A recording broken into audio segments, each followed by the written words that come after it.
Try करेंगे। Multi colour, बहुत सारे कलर्स हैं इसमें।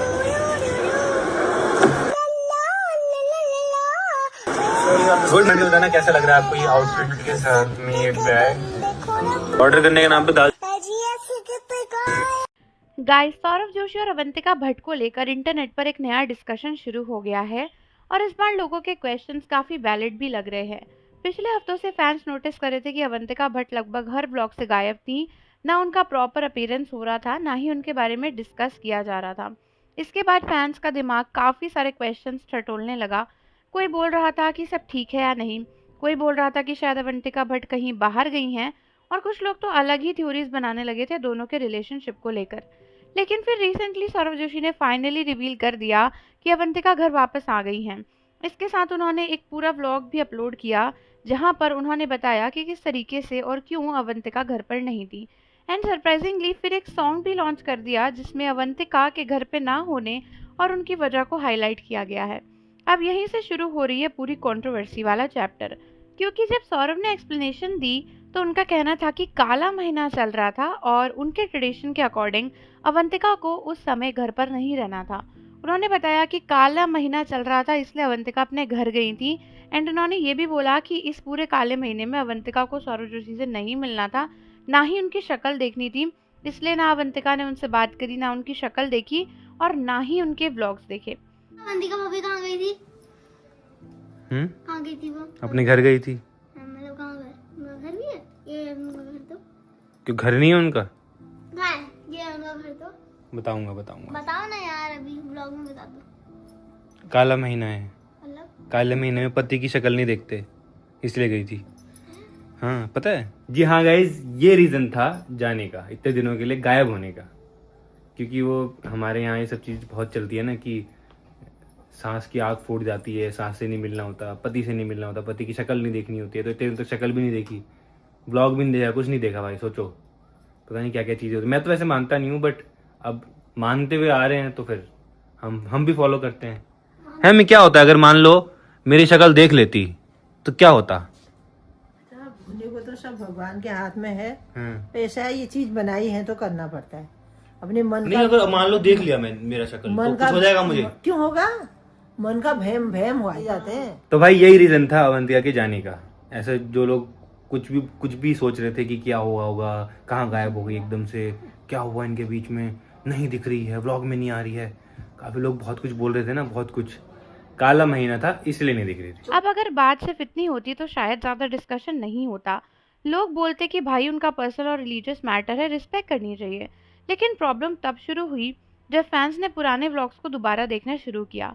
तो पिछले कुछ दिनों में जब अवंतिका सौरव जोशी के व्लॉग में नहीं दिख रही थी तो लिटरली दुनिया का हर एक इंसान जो सौरव जोशी के व्लॉग्स देखता है एक डिटेक्टिव बन गया था।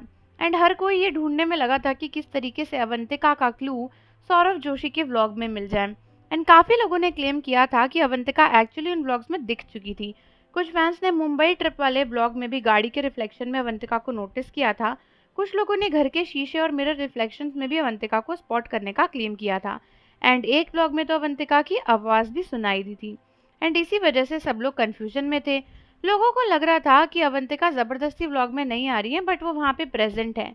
लेकिन अब फैंस का सवाल है कि अगर अवंतिका सच में उस दौरान घर पर नहीं थी या फिर रिलीजियस ट्रेडिशन की वजह से कम्प्लीटली अलग थी, तो फिर वो रिफ्लेक्शंस में कैसे दिख गई?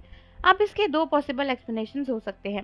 पहले ये कि शायद वो व्लॉग्स पहले शूट किए गए थे और बाद में अपलोड किए गए हों। ऐसे में नेचुरली अवंतिका उन वीडियोस में दिख सकती हैं और अपलोड होने का टाइमिंग अलग हो सकता है। लेकिन अगर ऐसा था तो फैंस का कहना है कि ये बात क्लियर कर देनी चाहिए थी। अभी देखो, अगर वो व्लॉग पहले भी शूट हुआ था तो अवंतिका उसमें क्लियरली तो दिख नहीं रही है, मतलब छुपाया तो जा ही रहा है ना। तो इसका मतलब सौरव जोशी को क्लियरली पता था कि ये व्लॉग मैं तब अपलोड करूंगा जब काला महीना चल रहा होगा और अवंतिका घर पे नहीं होगी और मैं उसकी शक्ल नहीं दिखा सकता। तो फिर उन्होंने एडिटिंग पे ध्यान क्यों नहीं दिया, जबकि बहुत क्लियरली एडिटिंग करते टाइम दिख रहा है कि अवंतिका उन व्लॉग्स में है। अभी दूसरी पॉसिबिलिटी ये है कि व्लॉग रिसेंटली ही शूट हुए थे। अगर ऐसा है तो फिर लोग पूछ रहे हैं कि अवंतिका उनमें नज़र कैसे आ रही हैं जब कहा जा रहा है कि वो पूरा टाइम अलग थी। अब इसी कॉन्ट्रोडक्शन की वजह से लोग क्वेश्चन कर रहे हैं और कंट्रोवर्सी को और फ्यूल कर दिया है उस सॉन्ग ने। काफ़ी लोगों को सॉन्ग पसंद आया। उन्होंने बोला कि इमोशनल था और कपल का बॉन्ड भी दिखाता है। पूरी फैमिली का एक फन सीन था। लेकिन दूसरी साइड पर बहुत सारे व्यूअर्स का मानना है कि पूरा सिचुएशन अननेसेसरली ओवर ड्रामेटिक बना दिया गया। उनका कहना है कि पहले अवंतिका को व्लॉग से गायब रखा गया, फिर सस्पेंस क्रिएट हुआ और फिर कमबैक रिवील हुआ और फिर उस पर सॉन्ग भी लॉन्च कर दिया। ऐसा लग रहा है कि सब कुछ बहुत ही ज़्यादा सीरीज में प्लान किया हुआ था कि ऐसे ऐसे चीज़ें होंगी।